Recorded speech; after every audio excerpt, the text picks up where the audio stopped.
The David Pakman Show at davidpakman.com.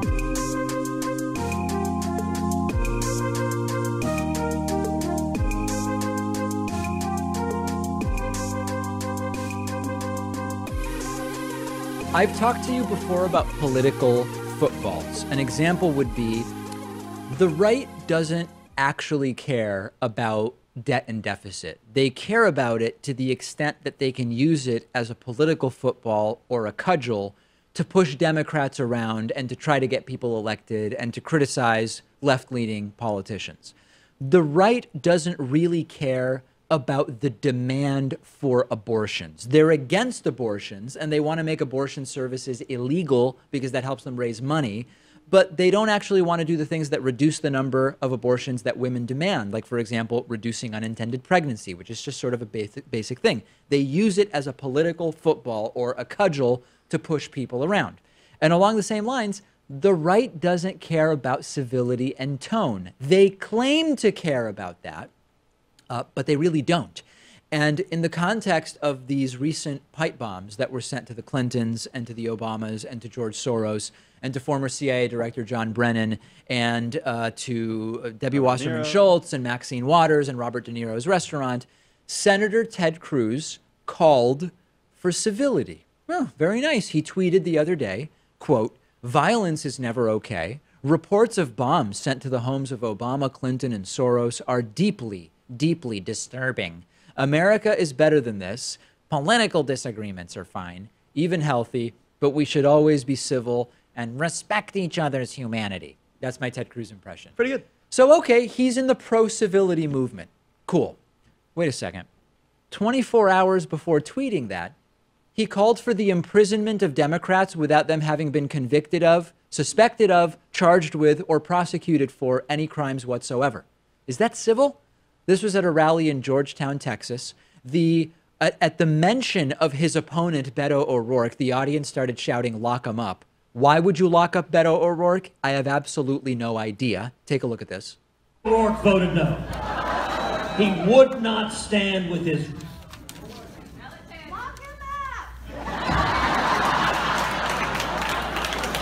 Well, you know, there's a double occupancy cell with Hillary Clinton.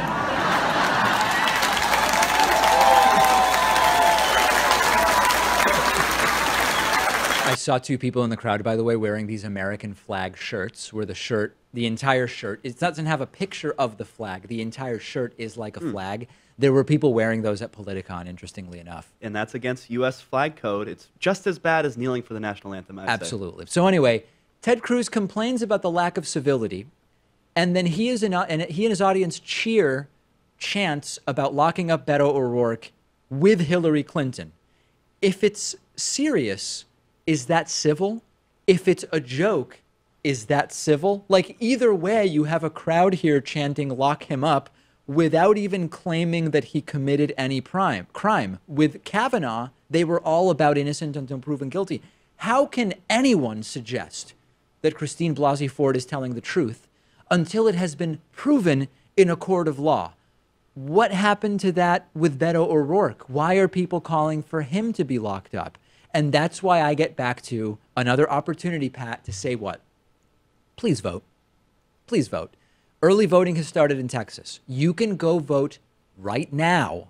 Well, depends what time of day you're watching or listening to this. And if you live in Texas. Well, yes, you should live in Texas if you're going to do it. Or have residency there and be voting absentee. I want to be precise and clear here. You got to vote this guy out.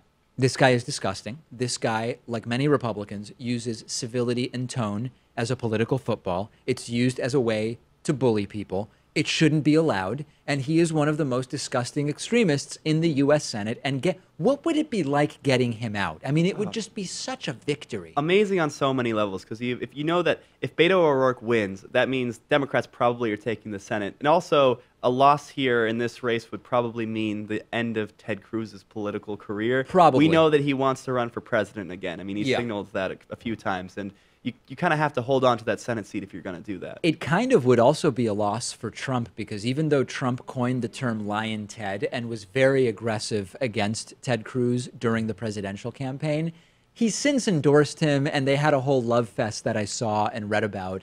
So again, now Trump is behind Cruz. Cruz is a Trump-endorsed guy at this point, and we know Donald Trump really hates it when the people he endorses end up losing. He ends up going back and saying, well, you know, in the primary, I was really behind this other person, so I don't really know that I was an actual strong supporter of Ted Cruz anyway, if that's what he would argue in this case.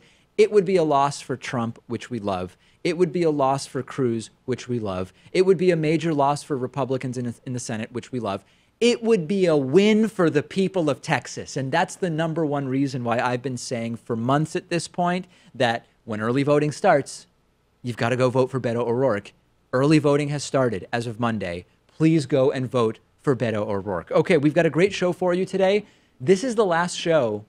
I think I can say this definitively. Can say that, yeah. Out of current and soon-to-be former David Pakman Show studios. Yeah, it's a big one. It's a big show today. It is a big show, and you can see how emotional Pat is over it.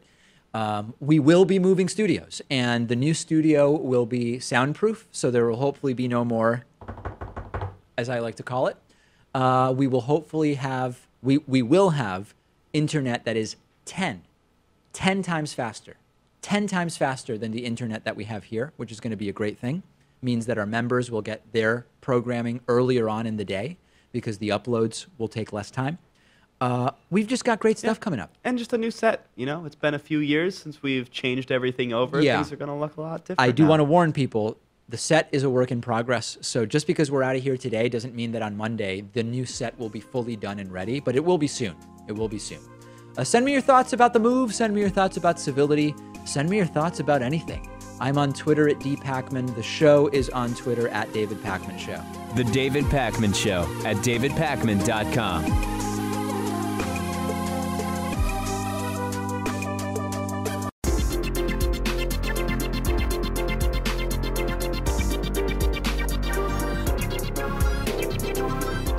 The David Pakman Show at davidpakman.com. Today's new member of the day is Jason Whitener. Jason, thank you for supporting media that you believe in. Also want to say thanks to our longtime member of the day, Keith Victor. Keith Victor is a sustaining member dating all the way back to 2013, more than 5 years of membership for Keith. Jason and Keith, thanks to both of you. Let's see what's happening on the phones. 617-830-4750 is the number. Our first caller is also from the 617 area code. 617, who's this? Where are you calling from? 617, are you there?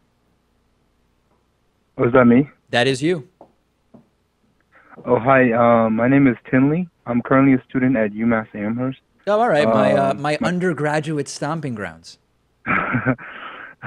My question is, do you think people who are sex offenders, like they may be put on the registry for life? Do you think in that aspect it's fair for them to be put on a registry like that, whereas like people who committed other crimes like rape or murder or anything like have served like a certain amount of time and then they've been out of jail? So I'm not. Can you restate that last part of the question? Do you think that like sex offenders, do you think they deserve like a chance to be not like put on the registry? Like how if you have committed rape, there's no registry for like when you enter like a community, you don't have to say, "Oh, I'm a rapist," or there's correct. No, like, okay, I understand. Required, mandated. Yeah. So do you think like it's fair for sex offenders to have that same kind of treatment when they enter like a community of some sort? So I'm just curious. If we believe that when you serve a prison sentence, that sort of makes it gets you back to even. In other words, you've paid your debt and you are now debt free when you come out of prison, and there can be no further impingements upon your liberty of any kind. That would be a case to argue that the sex offender registry is wrong or that it should be illegal, for example, right? Because you've paid your debt to society. You committed a crime and then you paid the price, and that goes to zero sum, and now you kind of start from scratch. The reality is that that's not how it works at all. You have people who are, certainly there's parole, but even beyond that, even after, because of things like 3 strike laws, even after you've served the prison time for your second strike, you're not really back to zero, because if you get that third strike, all of a sudden you are still further in trouble, or you're put in a worse situation because of those first two strikes, so to speak. So the first question is, do we believe that our legal system, our judicial system, really puts everybody back to zero once they've done their prison time? And the answer is, of course, no. In some states, you're not even allowed to vote after you've served your prison sentence. Once you accept that, there's nothing particularly unfair about the sex offender registry. That doesn't mean necessarily that in an ideal system we would have it. And that's the main argument I get from callers whenever we talk about this. They say, if you've paid your debt to society, then it should be completely wiped out in terms of the future influence on your life. That's not the case in any other way. So if you believe that there should be no sex offender registry, then that means that there should be no accounting for prior convictions when you commit another crime. That means that there should be no restrictions on your ability to vote once you get out of prison. Some would argue even when you're in prison, you should be allowed to vote. So I think that I don't know too much about whether the sex offender registry is preventing subsequent sexual offenses. I would be interested in getting that data. I don't know. But what I can tell you is that there's nothing unique about sex offending sticking with you after you are out of prison, because we have a lot of mechanisms in society that do the exact same thing. Gotcha. All right. Thank you so much for the call. Appreciate it. Great to hear from people at UMass. A lot of exciting things going on at UMass, that's for sure. Let's go to our next caller from the 760 area code. Caller from 760. Who's this? What's on your mind? Good morning, David and crew. This is Tyler calling from San Diego. How are you today? Good. Go ahead, Tyler. So, David, we spoke about a month ago, and I asked about the general population not accepting the outcome of the upcoming midterm elections. Yep. And I've done a little bit more thinking about that, and so I'm just concerned with the state of society overall. Like, I'm having trouble visualizing or understanding how we're all somehow going to have this kumbaya, let's be friends and Americans and neighbors again kind of moment. Like, I just don't see, like, I'm concerned not about November 6th. I'm concerned about November 7th, if that makes any sense. Listen, there is not going to be a kumbaya moment, period, in American politics unless something extraordinarily drastic changes. And I almost hate to even enumerate what those drastic things are. So, like, to give a kind of more, not outlandish example, but at least one that's a little bit more in the distance maybe, I have hypothesized that if intelligent life is found elsewhere in the universe, that would hopefully have like a huge uniting influence on American politics and even on geopolitics, relationships between countries. Because once you realize that we're not alone in the universe, one of the key questions of the existence of life on Earth is, are we alone in the universe? I would hope that once you realize we're not alone in the universe, that all of a sudden the political disagreements that we engage in on a day-to-day basis would become very obviously trivialized, and we would realize, what the hell are we doing? This is a real problem. That one is sort of, it's not super likely it's going to happen soon. Unfortunately, the other things that I think would unite the United States politically are also not good things. Like, for example, if, I hesitate to even say this, and Pat is looking scared, but if the United States were to be bombed or attacked militarily in a serious way, I believe that that would have a significant uniting effect on the political spectrum of the United States. Now, would we solve any problems, or would we just create a whole bunch of new ones in our response to whoever attacks us, which of course I hope doesn't happen? I don't know, but I feel like at this point, the polarization is such, Tyler, that it would take an unprecedented event to kind of take down some of that polarization. Sure, and I absolutely agree with that, and that's kind of where I'm looking at this from a 10,000-foot point of view. Just even after, a decade in the Army and having spent time in failed states, I really feel like that's the direction we're unfortunately headed here. Yeah. It's sad Thank you for reality. taking my Tyler, call. I thank you. appreciate it. Appreciate the call. Great to hear from you. Did you want to add something? After 9/11, we were perhaps most united as a country. George Yes. W. Bush had a 91% approval rating. Was it that high? I thought it was And 84. Americans seem to get along well with one another, but the downside to that is that we rushed into war, we passed the wrong Patriot country. Act, and yeah, it's not all fun and games. No, it's not. So that's kind of a great example of exactly what I'm saying. Glad you brought that up. Let's go to our next caller from the 214 area code. Caller from 214. Who's this? Where are you calling from? What's on your mind? Hello. Can you hear me? Yes, we can. Who's this?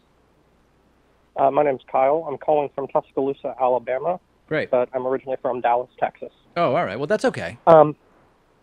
So my question is about the recent bombs discovered at the addresses of prominent Democratic political influencers, I guess, including Mr. Soros, and the media response to this. And my question is, why is the media calling these things suspicious packages or bomb scares instead of assassination attempts and right-wing terrorism? Well, there are a few answers to that question. Number one, a lot of the early reporting errs on the side of caution. So sometimes you have something that might literally at that point not have been confirmed to be an actual bomb, right? So number one, if they're not sure that it's an actual bomb, then maybe they would err on the side of caution. This isn't a defense, by the way, Kyle. I'm just sort of telling you where I see it. Right-wing terror, they're not going to call it, and we all know why. Because immediately they would be targeted by the right for being biased liberal media and all of those other further ad hominems that are used. And the truth is that corporate media is very afraid of being branded in that way because it's not good for them. That's the reality. There is a right-wing machine that has been calling basically everything but Fox News and right-wing radio liberal media for more than a decade at this point, and it has an impact. And I know from speaking to people in corporate media that they go out of their way to avoid coverage that makes it easier for them to be branded in that way. So the idea of saying right-wing terror, I mean, it's just they're not going to do it. And I find it kind of ironic because you hear these people talking about, like, they like Trump because he's not politically correct and because he tells it like it is. But then when you start calling them out and using what it is, they get defensive and retreat to their safe spaces online. They do. And then the other one also is that they say it's a false flag, right? That's the other kind of one that they will resort to, which is when it becomes completely undeniable and you do start getting honest reporting from media saying, these were people motivated by right-wing ideas. These were people motivated by antipathy towards left-wing ideas or left-wing people. Then you start to sow seeds of doubt by saying, isn't it too perfect that it was all liberals who got the suspicious packages or bombs or whatever they were? It clearly was staged to create a pretext to criticize the right. So this is where I get back to, Kyle. We have to just forget about what they think because they're not honest actors. They're not good faith participants in figuring out the future of our country and of humanity. And we need to get around them and try to do what we can to improve circumstances without their participation, because they'll either say that it's liberally biased or it's fake or you're not hearing the other side of the story or whatever. They're not going to be part of the solution, no matter what that solution is.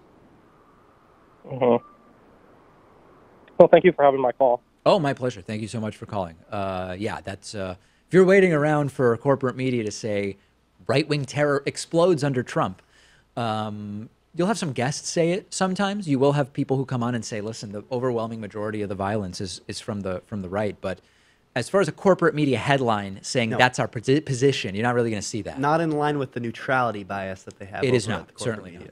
Let's go to our next caller from the 909 area code. Caller from 909. Who's this? What's on your mind? Hello, David. Can you hear me? Yeah, we can hear you fine. Who's this?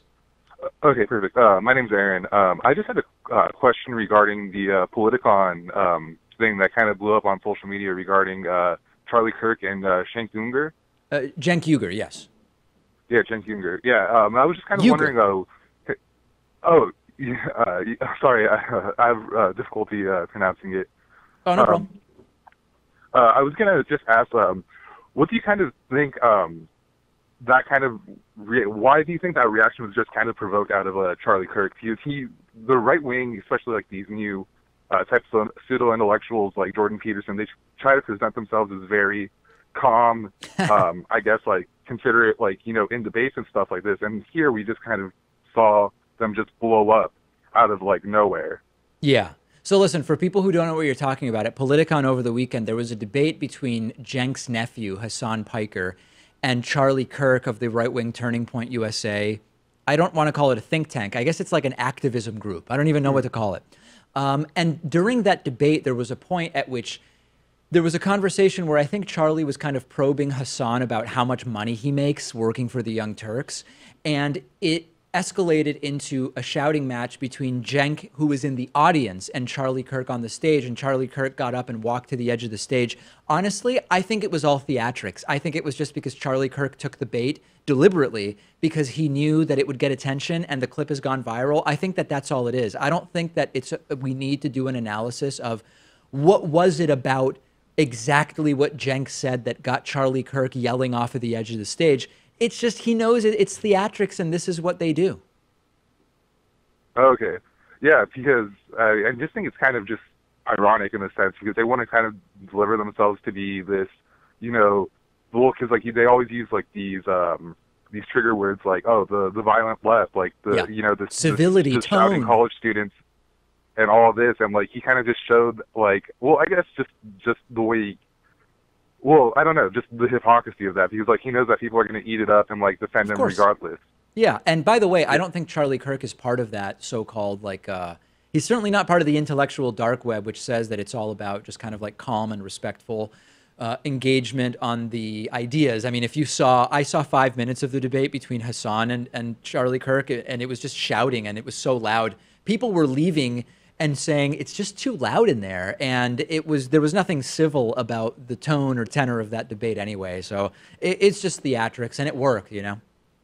Yeah, I guess that's just kind of like how Politicon is. Like, I was watching the Majority Report, and they were just saying it's kind of like a Comic-Con without morals or something like that. Yeah, absolutely. It's meant to be that way. And it was. Thanks so much for the call. Really appreciate it. Let's take a quick break. If you're holding, don't hang up because we are taking more calls after the break. Don't hang up if you're holding. We'll take more calls momentarily. The David Pakman Show at davidpakman.com.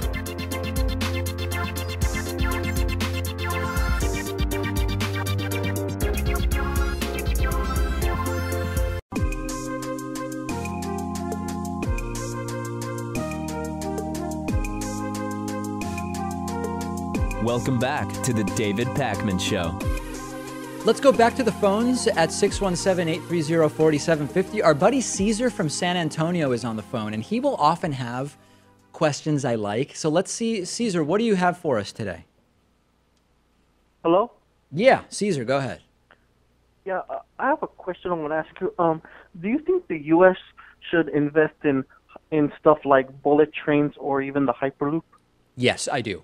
And the reason that we don't, and we're so embarrassingly behind on train stuff, is that we have population centers in the U.S. which are disproportionately in some states. But when the country, meaning the House and Senate, decide how we are going to spend our money, you have senators and congressmen from parts of the country with relatively small populations who get to vote because they're part of the House, they're part of the Senate.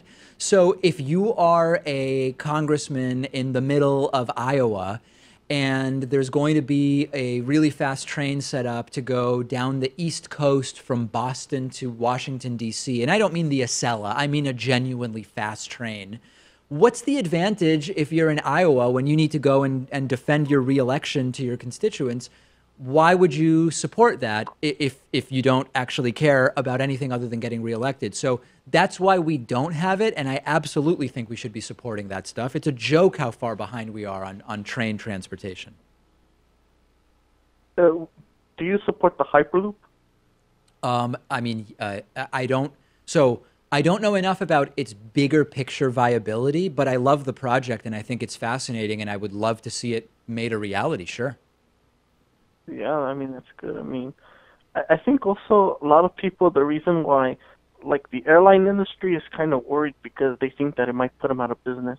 Oh, absolutely. Yeah. So if you understand, the perfect example is Boston to Philadelphia. Okay. Boston to Philadelphia driving must be what, about 7 hours, Pat? 6, 7 hours, something like that. You can fly there in like 50 or 60 minutes. But of course, you've got to get there an hour and 15 minutes before your flight. And you've got to get through security and you've got to get to the airport. So if you live a half hour from the airport, it starts to add up. If the trains get significantly faster than cars, people will choose to take the train instead of flying or driving because it's less of a hassle to take the train and you don't have to sit there and drive. So both the automobile industry and the airline industry do not want fast trains. And in fact, the coach bus, so Peter Pan is like a bus company based here in Massachusetts. They strongly oppose commuter rail that goes from Springfield to Boston because that's one of their bread and butter routes. And if you can take the more convenient and roomier train, who's going to want to take the bus? So yeah, that's a big factor, Caesar. Oh, okay. All right. Thank you for the call, Caesar. Great to hear from you, Caesar in San Antonio. Our caller ID system is working. That's the good news. So we know when certain people call. Let's go to our next caller from the 616 area code. Caller from 616. Who's this? What's on your mind? Yeah, my name is Ken, and I'm from Holland, Michigan area. I'm just wondering who's paying for Trump to go to all these political rallies. It's not supposed to be the taxpayer, but I'm just wondering how much money the taxpayers are kicking in for it. You are paying, Ken. That's what I thought. Yeah, I mean, yes. So I think the idea is, listen, I believe the way it's supposed to work is that if Trump travels on Air Force One to what is effectively a campaign rally, the campaign is supposed to reimburse the government for the cost of that trip. But it's not officially a campaign event, even though Trump has filed re-election papers. So you're paying for it and I'm paying for it. We're all paying for it. Okay, then that's what I figured, but I thought that the Republican National Committee was supposed to pay for the rallies themselves. You're probably right. They had Michael Cohen as their finance chair up until very recently. So if you think that the RNC is going to be the place where things are running the way they should be, they are not. Ken, thank you. Appreciate the call. Yeah, people should be more angry about that. If you're a small government conservative, you really should be against that. Let's go to our next caller from the 323 area code. Caller from 323. Who's this? What's on your mind? What's up, Dave? Do you think that, what would have happened if the big banks were not bailed out? And I'm not asking as a rhetorical. Okay, hold on a second. So you sound like you're underwater, and I didn't catch your name, and I can barely hear you. So let's talk through it. What's your name? My name is Humberto. Okay. From LA. Alberto, very good. Tell me once more what your question is, and please, if we're on speaker or Bluetooth, take us off, because you sound like you're underwater. No, my phone just messed up. Oh, okay. All right. What would have happened if the big banks were not bailed out? If the big banks were not bailed out. Is that the question? Yeah. Some of them would likely have failed. What? If the big banks were not bailed out, some of them would likely have gone under. But what would have happened with the economy? Well, yeah, that's the argument, right? That's exactly the argument, which is once you have, it would have been bad for the economy. So once you get, this is an argument from many economists and political analysts of the economy, which is if you have an entity that is so big that its failure would destroy the economy, then maybe it's just too big and it shouldn't have been allowed to get so big in the first place. That's one of the main arguments. So do you agree with Obama bailing them out? I'm sorry, do I agree with Obama and Beto?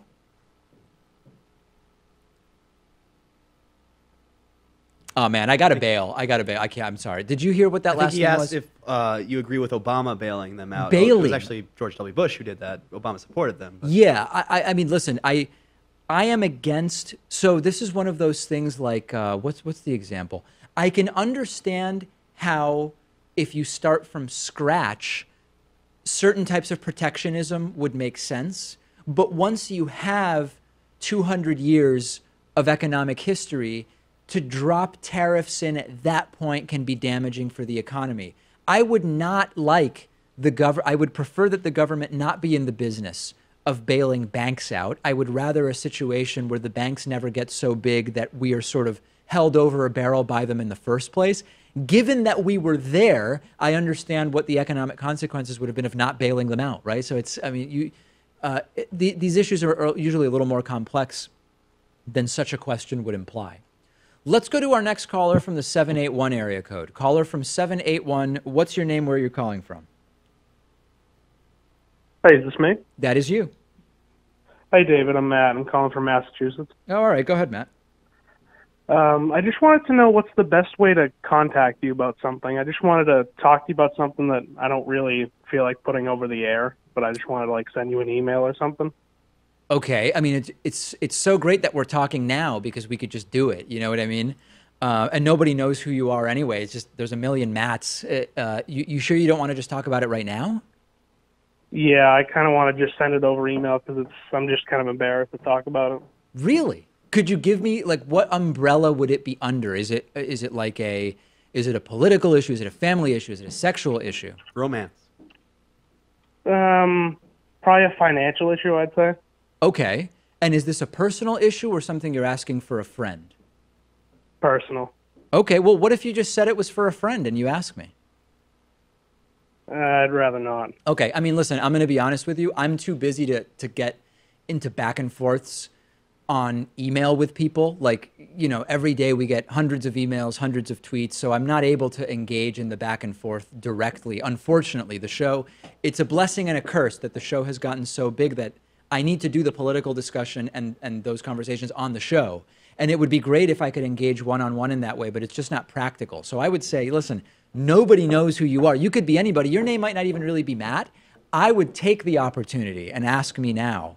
But if that's not something you want to do, maybe let me ask you a different question, Matt. Why is it that you've identified me as the person to help with this issue?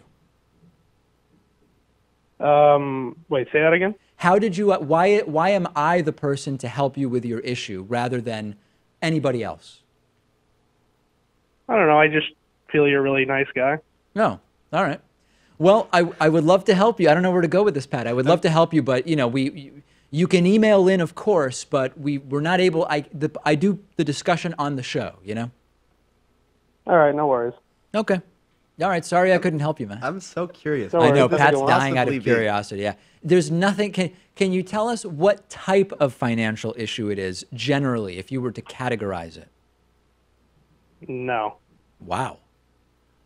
Wow, like what could it even be? An exchange of some sort? Does he want to offer you money for a good What could service? even be embarrassing? Is it, I mean, if you made a bad financial decision, that's nothing to be embarrassed about. It's something to figure out, you know? Yeah, I'm just, yeah. All right, Matt. Sorry that we're not able to discuss it in more detail. No worries. Have a good one. All right, you too. Jeez, that's mysterious. Yeah. Mysterious in many ways. Don't know what that's about. Okay, let's go to our next caller from the 773 area code. Caller from 773, go ahead. Hi, I'm calling from Chicago. All right, what's your name? It's also David. All right, go ahead, David. What's going on? So a question for you. It might be a bit complicated even for a guy like you, Pac-Man, but I really would like to know your input in this. It's regarding blockchain. It's regarding blockchains? I'm sure you heard of crypto, blockchain. More like the utility side of it, not more like as a currency, but as a means of usage for, let's say, making like things at a better rate. Like making things at a better rate? You mean like at a lower price or what, or at a higher speed? More like if like, for instance, have you heard of VeChain? Like they're just about supply chain, right? Or VeChain. Would that help the U.S. compete with like China? And because like, you know, like these Trump supporters, they're always like, "Oh, make America great again," right? Right. But they don't. Do they even know the possibilities that these technologies could do for the economy? Okay, Like, so it could pretty much boost any sector. What specifically are you asking me about? Oh, well, short answer is, do you think it would actually help? Okay, but would what help? I'm trying to understand. You're saying blockchain in general? You said utility coins, or what? I need the question to be a little more specific, and then I can answer. Just let's say, for instance, Amazon, right? Yeah. Let's say they accept VeChain. What is that word you're using? Are you saying VeChain? It could be any coin. I just chose VeChain as an example, but they could make their own. They could choose whatever. Okay. Let's say they want to make manufactured X amount of items.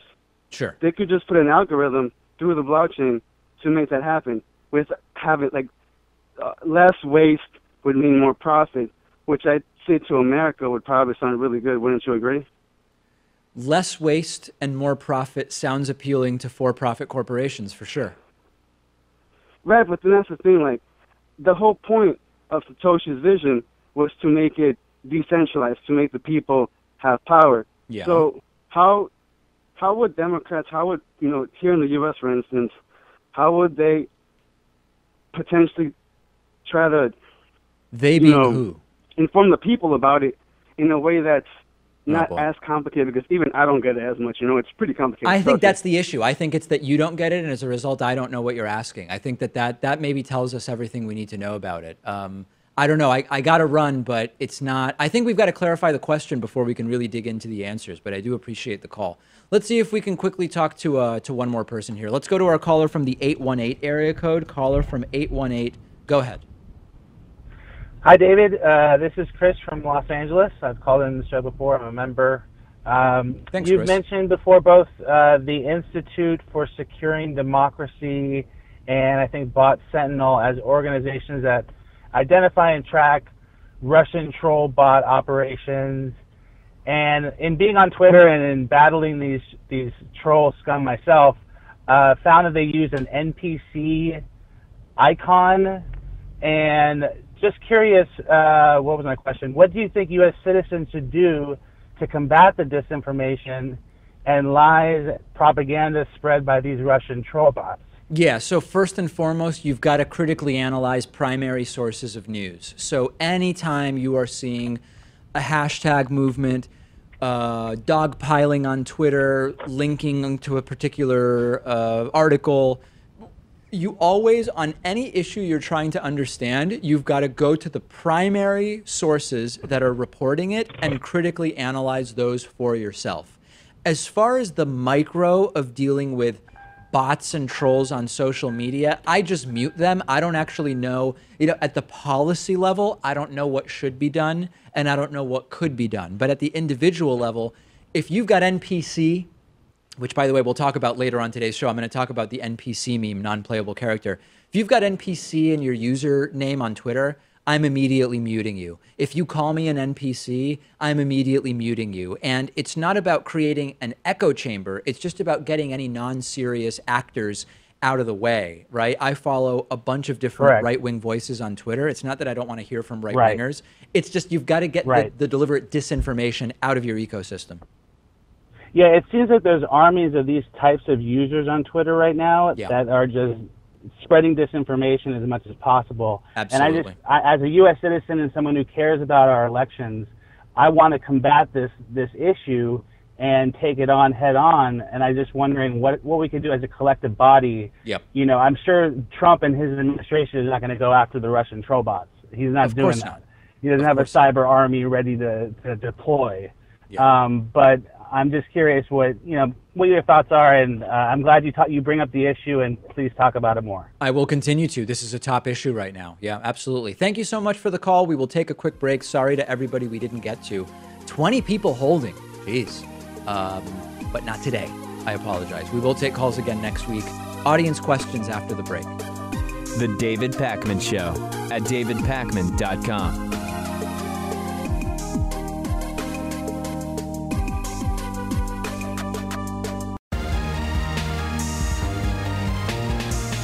The David Pakman Show at davidpakman.com. Let's get into audience questions for the week. First one. Hey, David, is social status a zero-sum game? Some of you might recognize this question as one that has been sort of floating around certain circles of the internet. I don't think that they even really need to be named, but I'm going to take the question seriously and address it. So is social status a zero-sum game? First of all, what's a zero-sum game? You kind of need to understand that in order to really be able to talk about the question. So a zero-sum game or a zero-sum situation is one where the sum of all outcomes is zero, and usually that applies in fixed resource situations. In reality, not that many things are totally zero-sum, even when we consider them to be zero-sum. But let's give a couple of examples, okay? A zero-sum game. Poker is a good example. 10 players show up, everybody buys in with $25. The total pot is $250, right? The winnings are equal to the money put in. Let's ignore that if you play at a casino, the casino takes a commission called a rake. You and 9 friends get together to play poker. There's $250 to be won.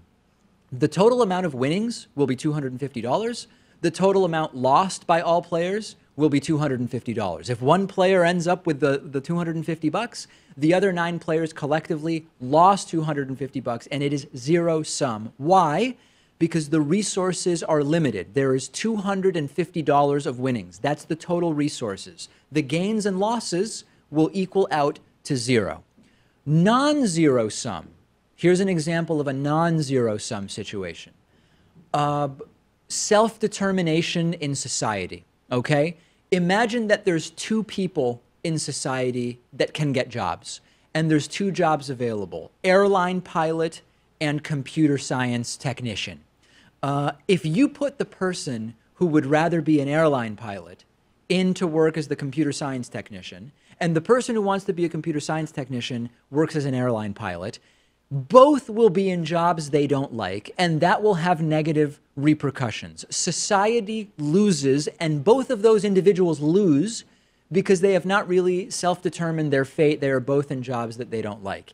If you switch them, and the person who wants to be the airline pilot becomes the airline pilot, the person who wants to be a computer science technician works in computer science, they both experience gains, and society is better off when people are in jobs that they like, okay? That means that it is not zero sum. There is the total outcome of them switching jobs is positive. All right, I think we have a general understanding of zero sum and non-zero sum. So now we get to the question, is social status zero sum? The immediate question we need to answer would be whether there is a fixed resource. Is there a fixed total amount of social status, meaning that when one person gains social status, someone else necessarily loses social status? And unfortunately, as with most of these questions, it kind of comes down to how we define social status. And I know that right now it's very popular to make extraordinarily black and white claims about the world and society, but the answer kind of depends on what you're talking about. The highest social status, like imagine A-list celebrities, that might be zero sum or close to it. Why? Well, there can really only be so many A-list celebrities because if that number grows too much, they're no longer really as exclusively positioned as A-list celebrities because there's so many members, right? So it kind of dilutes. So maybe there is kind of a limited amount, a zero-sum nature to A-list social status. But think outside of celebrity culture, for example. Social status is immediately much less zero-sum. Imagine like reputation within communities or smaller groups, like a small business, for example. A business with 10 employees is small enough that if one employee starts performing extraordinarily well, in the eyes of the boss, their increased social status doesn't necessarily correlate to lost social status for the other employees. It's sort of a different scenario. It doesn't mean that the status of the other employees necessarily decreases, which is the definition of zero sum. There may be some element of it, the total amount of status may fluctuate, but it's not zero sum. The other element, by the way, is sort of that status is contextual, sort of like concentric circles. You might have status in progressive media that doesn't necessarily confer status in other areas. So that's another reason why at the sort of macro level, it doesn't seem as though social status is zero-sum.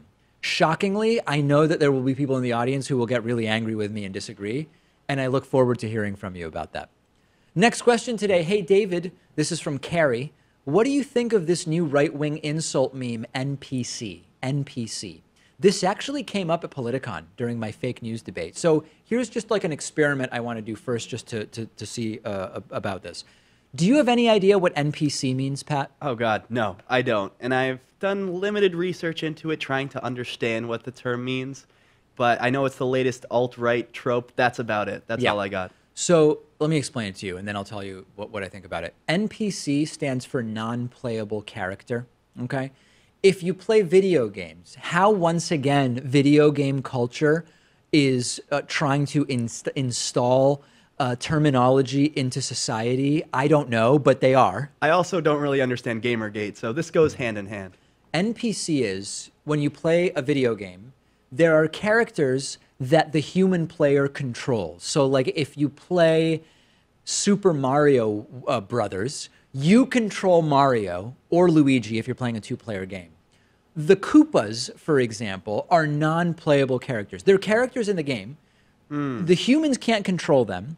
And the reason that it has become sort of an insult is that the Koopas operate on this really fixed and limited logic where they sort of move towards Mario and try to touch him, which hurts him, and they don't know how to run away from the shells that you throw at them. They just replicate that behavior unthinkingly over and over. So that's the analogy. When you call someone an NPC on the internet, what you're basically saying is they are not real participants in the direction of the discussion. They are just repeating lines. They are playing a script. They are playing a really, they're beta and predictable and unthinking. That's what the insult means. You can't think on your own.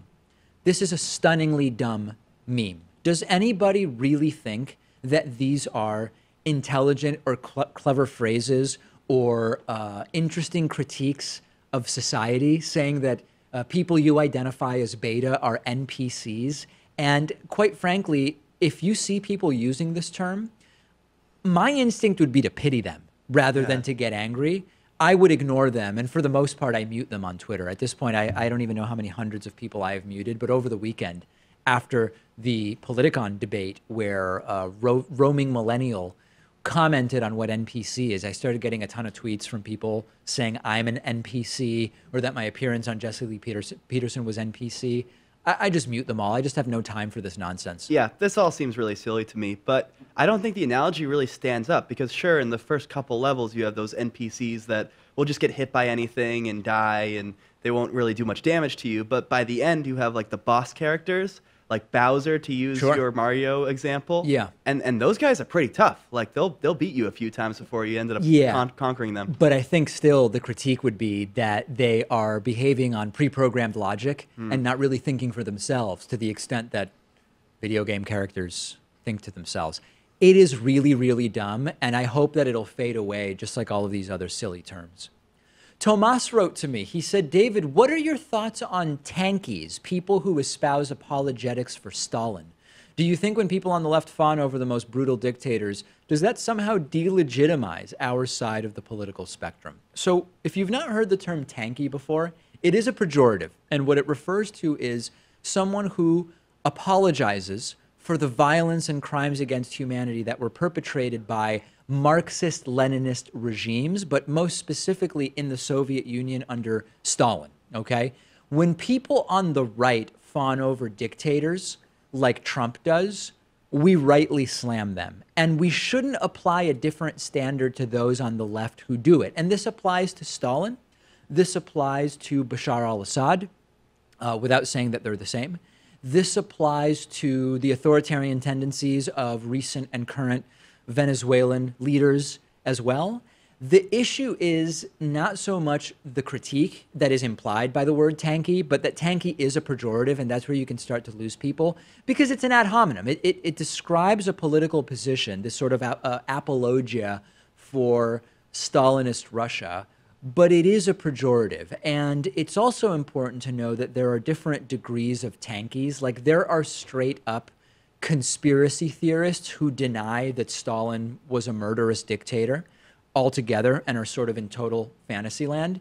There are others who are called tankies. And again, I try not to use the term because you do lose people when you use insults.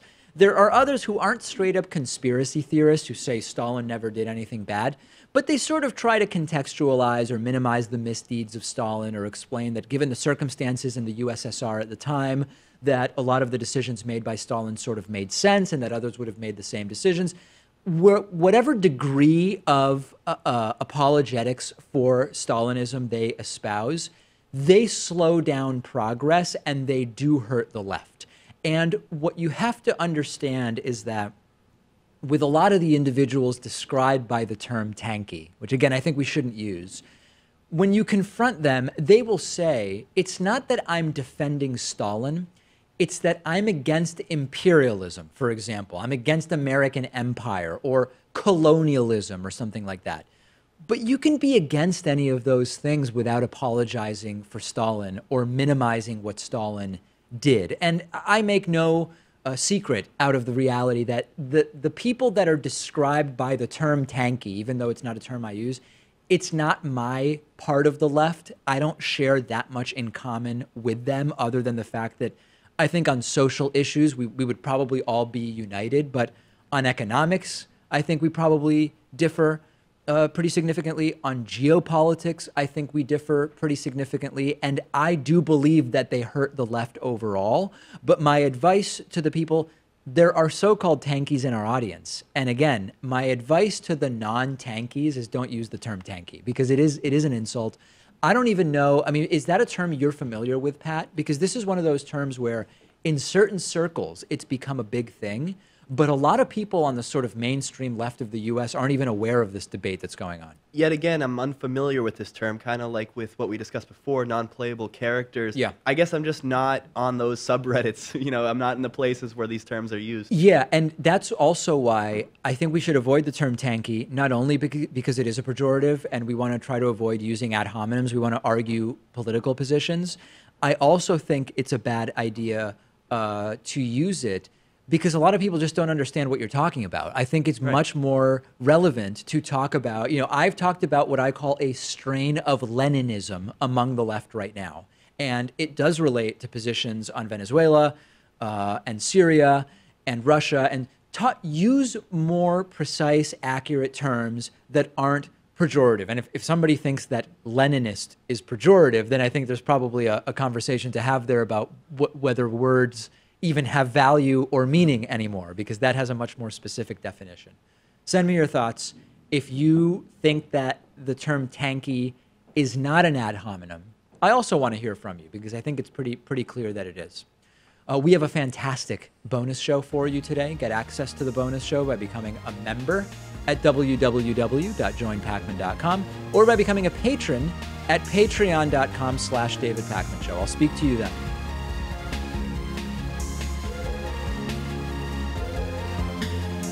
The David Pakman Show at davidpakman.com.